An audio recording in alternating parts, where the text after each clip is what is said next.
પરીક્ષિત મહારાજના શયન કક્ષની અંદર એક બીજો કક્ષ હતો, સોનાનો ભરેલો આખો. એ દરવાજા ઉપર લખેલું કે આ દરવાજો કોઈએ ખોલવો નહીં, છતાં પણ પરીક્ષિત મહારાજે દરવાજો ખોલ્યો. અંદર ગયો, જોયું, મોટી પેટડી હતી. એ પેટડીમાં લખેલું કે આ પેટડી કોઈએ ખોલવી નહીં, છતાં પણ પરીક્ષિત મહારાજે પેટડી ખોલી. એ પેટડી ખોલીને જોયું, અતિશય એટલો પ્રભાવશાળી જબરદસ્ત મુંગટ હતો. એ મુંગટ હતો રાજા જરાસંધનો. આ મુંગટ ઉપર એક પટ્ટીમાં લખેલું હતું, 5 પાંડવો લખી ગયા હતા કે આ મુંગટ કોઈએ પણ માથા ઉપર લગાવવો નહીં, પહેરવો નહીં. પણ સાહેબ મુંગટ એટલો બધો જબરદસ્ત હતો ને, એટલે પરીક્ષિત મહારાજથી રહેવાયું નહીં. વિચાર કર્યો, આહા, આ મુંગટ જો આટલો જબરદસ્ત હોય તો જો માથા પર, ભલે ને હું કદાચ આમ તેમ ન જાઉં, પણ માથા પર પહેરું અને કાચમાં જોતો હું કેટલો સુંદર દેખાવું. હા, મોહ થયો રાજા પરીક્ષિતને. મુંગટ પહેર્યો, જો મુંગટ પહેર્યો એટલે કાચમાં જો, આહા, કેટલો સરસ લાગુ છું. અને પરીક્ષિત રાજાએ વિચાર કર્યો, એક કામ કરું કે હું જો રાજ્યમાં ફરવા જાઉં તો બધા લોકો મને જોવે તો મારી કેટલી પ્રશંસા કરે. હે, રથમાં બેસી રાજ્યમાં ફરવા માટે જાય છે. એક દિવસ શિકાર કરવા માટે ગયો, જંગલમાં શિકાર ન થયો અને ભયંકર તાપ, પાણીની તરસ લાગી. આ પરીક્ષિત રાજાને કોઈ જગ્યાએ પાણી ન મળ્યું. ઝાડ નીચે આરામ કરવા માટે બેઠો. જોયું આજુબાજુમાં આશ્રમ, એક આશ્રમ હતો, એનું નામ છે શ્રમિક મહારાજ. શ્રમિક ઋષિનો આશ્રમ હતો. વિચાર કર્યો, લાવ શ્રમિક ઋષિના આશ્રમમાં જાઓ પાણી પીવા માટે. શ્રમિક ઋષિના આશ્રમમાં જાય છે, સાધુના આશ્રમમાં જાય છે. મેરે ભાઈ બહેન, સાધુના આશ્રમમાં તમે જાઓ તો તમે કેટલા મોટા છો એ તમારે ત્યાં ગણતરી ન કરાય. કારણ કે કોઈ પણ સાધુ બ્રાહ્મણ આપણી કરતાં વિશેષ મોટા જ હોય છે. એટલે કોઈ સાધુના આશ્રમમાં જઈએ, કોઈ મોટા આશ્રમમાં જઈએ ત્યારે આપણી કેટલી મોટાઈ છે એ હૂફ બતાવવાની જરૂર નથી.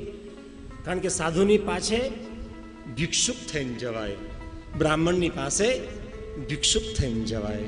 કારણ કે એ આપણને શું આપે ખબર છે? આશીર્વાદ. અને આશીર્વાદ ભિક્ષુકને મળે. આશીર્વાદ ભિક્ષા જે લેતો હોય એને મળે.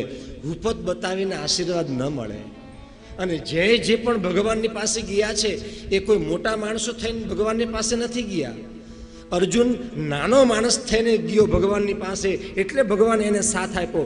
ત્યારે દુર્યોધન હૂફત બતાવતા ગયો, હું તો બહુ મોટો માણસ, તો ભગવાને દુર્યોધનને સાથ નથી આપ્યો. રાજા ગયો તો ખરી, પણ શ્રમિક મહારાજનું ધ્યાન નહોતું. બિચારા આંખ બંધ કરીને ભગવાનનું સ્મરણ કરતા હતા. રાજા પહોંચ્યો, વિચાર કર્યો, અરે રે, આ સાધુ મને જોઈને આંખ બંધ કરી ગયો છે. આ સાધુને ખબર નથી પડતી હું તો કેટલો મોટો રાજા, મને બોલાવતો નથી. બુદ્ધિ ભ્રષ્ટ થઈ ગઈ. શું કામ? બોલો, મુંગટ પહેર્યો હતો ને એ અપમાન કરવાનો વિચાર આવ્યો. આહા, અરે સાહેબ, 5 પાંડવોની કુળમાં ખાલી રાત્રે મોડું નબળું સપનું આવે ને તો પણ બ્રાહ્મણોને બોલાવીને સવારે પૂજા કરી નાખતા હતા. પાંડવોમાં આટલો ધર્મ હતો સાહેબ, તો પછી બ્રાહ્મણોને ગાયની અપમાન કરવાનું તો ક્યાં બીજી વાત જ રહી. પણ પરીક્ષિત મહારાજે બ્રાહ્મણનું અપમાન કર્યું છે. મરેલો સાપ હતો, એ સાપ લઈ શ્રમિકના ગળામાં નાખી દે છે. 2-3 વખત બોલાવવાની કોશિશ કરી, પણ શ્રમિક ઋષિ ભગવાનના મંત્રમાં એટલા મુગ્ધ થયા હતા, ખબર ન પડી.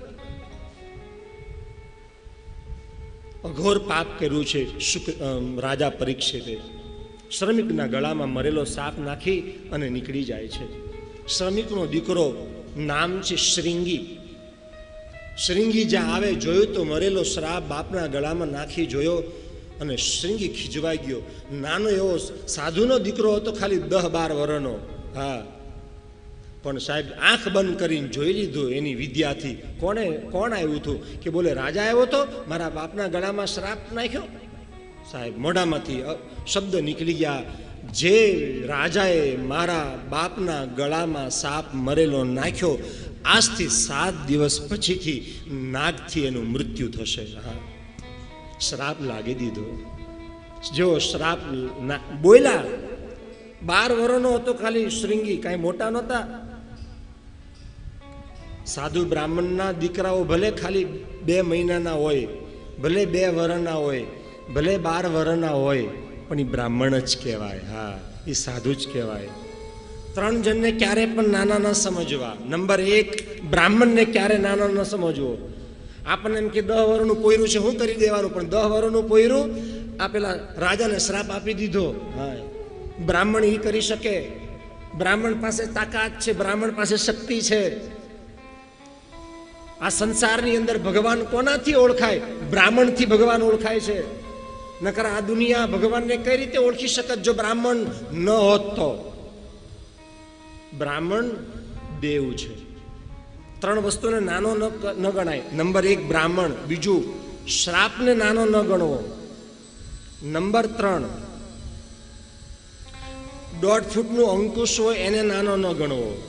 1.5 ફૂટનું અંકુશ હોય પણ આખા હાથીને કવર કરી શકે. મંત્રને નાનો ન ગણાય. અને 5મા નંબરનું નાનું એવું હાપલ્યું ભલે હોય 1 ફૂટનું, પણ એને નાનો ન ગણવો.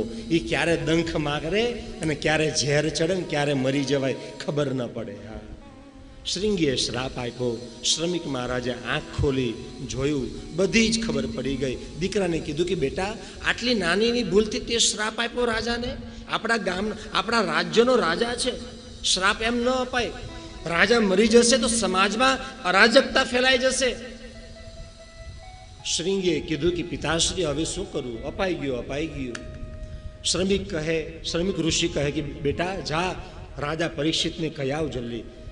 શ્રીંગી જાય છે. રાજા પરીક્ષિતને કહેવામાં આવે, રાજા પરીક્ષિત, તને શ્રાપ લાગ્યો છે. આજથી 7 દિવસ પછી તારું મૃત્યુ થશે.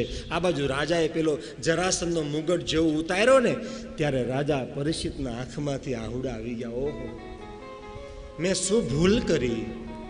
મારા કાકા, મારા દાદા બાપાઓ મારા ધર્મની રક્ષા કરવા માટે થઈને મરી ગયા અને મેં અધર્મ કર્યો. મને જીવા માટે કોઈ હવે ઇન્ટરેસ્ટ નથી, મારે મરી જવું જોઈએ. પણ આ બાજુ શ્રીંગીએ કીધું કે રાજા પરીક્ષિત, તને શ્રાપ લાગ્યો, આજથી 7 દિવસ પછી તારું મૃત્યુ થશે.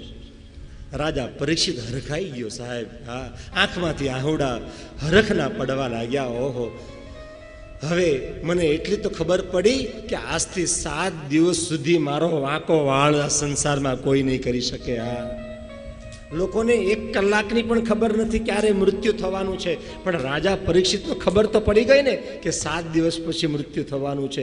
તો રાજા કહે કે મારી જો આ સંસારમાં કોણ ભાગશાળી? હા, હવે મારે મારા જીવનું કલ્યાણ કરવા માટે જવું જોઈએ.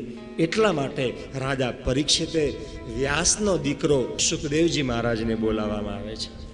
અને સુખદેવજી મહારાજને બોલાવી મોટા આસન ઉપર બિરાજિત કરી. સુખદેવજી મહારાજ રાજા પરીક્ષિત સુખદેવજી મહારાજની પૂજા કરી નીચે આસન ઉપર બેસી અને 7 દિવસ સુધી સુખદેવજી મહારાજ પાસેથી કથા સાંભળી. ભગવાન વિમાન લેવા માટે આવ્યું છે અને સુખદેવ રાજાને વૈકુંઠ પ્રાપ્ત થાય છે.